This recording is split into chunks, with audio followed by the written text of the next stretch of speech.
اللہ تعالیٰ نے رزق کے 16 دروازے مقرر کیے ہیں اور اس کی چابیاں بھی بنائی ہیں۔ جس نے یہ چابیاں حاصل کر لیں وہ کبھی تنگ دست نہیں رہے گا۔ پہلا دروازہ نماز ہے۔ جو لوگ نماز نہیں پڑھتے ان کے رزق سے برکت اٹھا دی جاتی ہے۔ وہ پیسہ ہونے کے باوجود بھی پریشان رہتے ہیں۔ دوسرا دروازہ استغفار ہے۔ جو انسان زیادہ سے زیادہ استغفار کرتا ہے، توبہ کرتا ہے، اس کے رزق میں اضافہ ہو جاتا ہے اور اللہ ایسی جگہ سے رزق دیتا ہے جہاں سے کبھی اس نے سوچا بھی نہیں ہوتا۔ تیسرا دروازہ صدقہ ہے۔ اللہ نے فرمایا کہ تم اللہ کی راہ میں جو خرچ کرو گے اللہ اس کا بدلہ دے کر رہے گا۔ انسان جتنا دوسروں پر خرچ کرے گا اللہ اسے 10 گنا بڑھا کر دے گا۔ چوتھا دروازہ تقوی اختیار کرنا ہے۔ جو لوگ گناہوں سے دور رہتے ہیں اللہ اس کے لیے آسمان سے رزق کے دروازے کھول دیتے ہیں۔ پانچواں دروازہ کثرت نفلی عبادت ہے۔ جو لوگ زیادہ سے زیادہ نفلی عبادت کرتے ہیں اللہ ان پر تنگ دستی کے دروازے بند کر دیتے ہیں۔ اللہ کہتا ہے اگر تو عبادت میں کثرت نہیں کرے گا تو میں تجھے دنیا کے کاموں میں الجھا دوں گا۔ لوگ سنتوں اور فرض پر ہی توجہ دیتے ہیں، نفل چھوڑ دیتے ہیں، جس سے رزق میں تنگی ہوتی ہے۔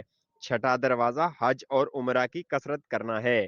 حدیث میں آتا ہے کہ حج اور عمرہ گناہوں اور تنگ دستی کو اس طرح دور کرتے ہیں جس طرح آگ کی بھٹی سونا چاندی کی میل کو دور کر دیتی ہے۔ ساتواں دروازہ رشتہ داروں کے ساتھ اچھے سلوک سے پیش آنا۔ ایسے رشتہ داروں سے بھی ملتے رہنا جو آپ سے قطع تعلق ہوں۔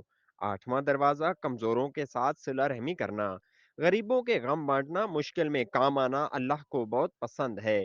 نوواں دروازہ اللہ پر توکل ہے۔ جو شخص یہ یقین رکھے کہ اللہ دے گا تو اسے ضرور ملے گا اور جو شک کرے کہ وہ پریشان ہی رہے گا۔ 10واں دروازہ شکر ادا کرنا ہے۔ انسان جتنا شکر ادا کرے گا اللہ رزق کے دروازے کھولتا چلا جائے گا۔ 11واں دروازہ ہے کہ گھر میں مسکرا کر داخل ہونا۔ مسکرا کر داخل ہونا سنت بھی ہے۔ حدیث میں آتا ہے کہ نبی کریم صلی اللہ علیہ وآلہ وسلم نے فرمایا، اللہ فرماتا ہے کہ رزق بڑھا دوں گا جو شخص گھر میں داخل ہو اور مسکرا کر سلام کرے۔ 12واں دروازہ ماں باپ کی فرما برداری کرنا ہے۔ ایسے شخص پر کبھی رزق تنگ نہیں ہوتا۔ 13واں دروازہ ہر وقت باوضو رہنا۔ جو شخص ہر وقت نیک نیتی کے ساتھ باوضو رہے تو اس کے رزق میں کمی نہیں ہوتی۔ 14واں دروازہ چاشت کی نماز پڑھنا ہے جس سے رزق میں برکت بڑھتی ہے۔ حدیث میں ہے چاند کی نماز رزق کو کھینچتی ہے اور تنگ دستی کو دور بھگاتی ہے۔